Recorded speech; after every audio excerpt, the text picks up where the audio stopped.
Halo teman-teman, kami dari kelompok 4 ingin menampilkan video mengenai analisis Malcolm Baldrige.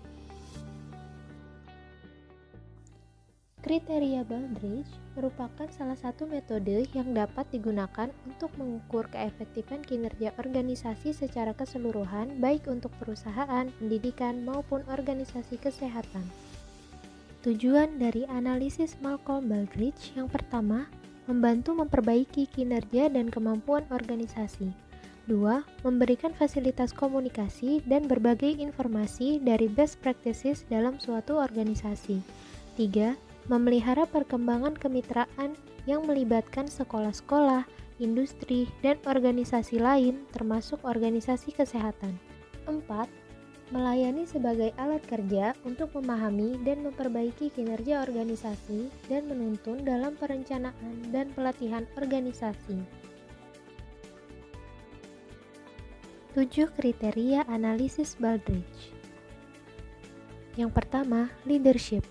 Kriteria ini menggambarkan bagaimana seorang leader dalam organisasi menampilkan kapasitas dan kapabilitasnya, bagaimana mereka menetapkan visi, misi, dan tujuan organisasi untuk kemudian dikomunikasikan kepada setiap anggota. Yang kedua, strategi. Kriteria ini ingin melihat bagaimana proses perumusan strategi ditetapkan dan mengetahui apakah organisasi tersebut telah membuat arah strategi dengan baik.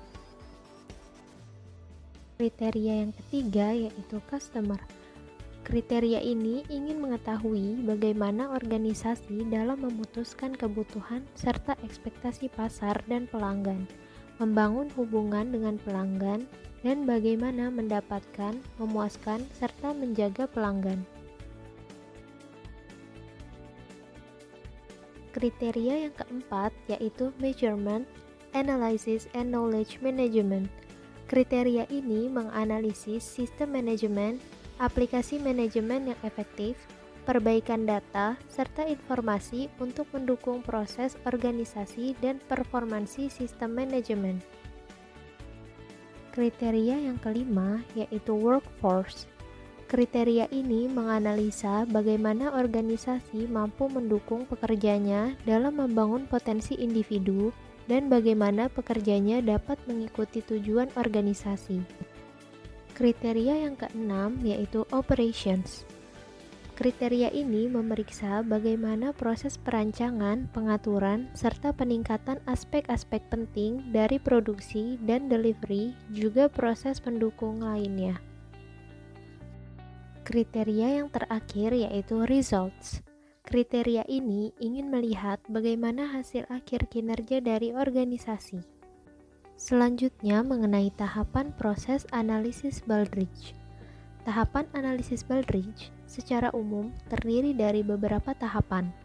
Yang pertama, survei pada objek untuk mengetahui kecocokan antara kriteria Malcolm Baldrige dengan objek yang diteliti.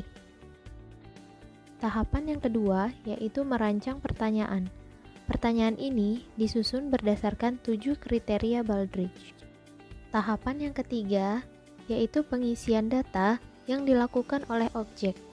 Pengisian data ini dilakukan dengan menyebarkan kuesioner kepada objek. Tahapan yang keempat yaitu pengolahan data.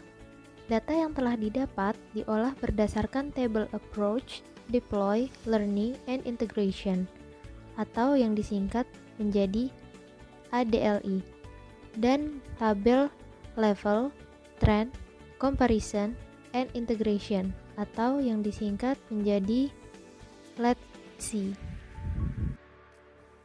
Tahapan yang kelima yaitu penilaian keseluruhan berdasarkan 8 kategori.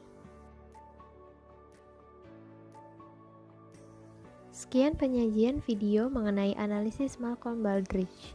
Terima kasih telah menyaksikan video kami.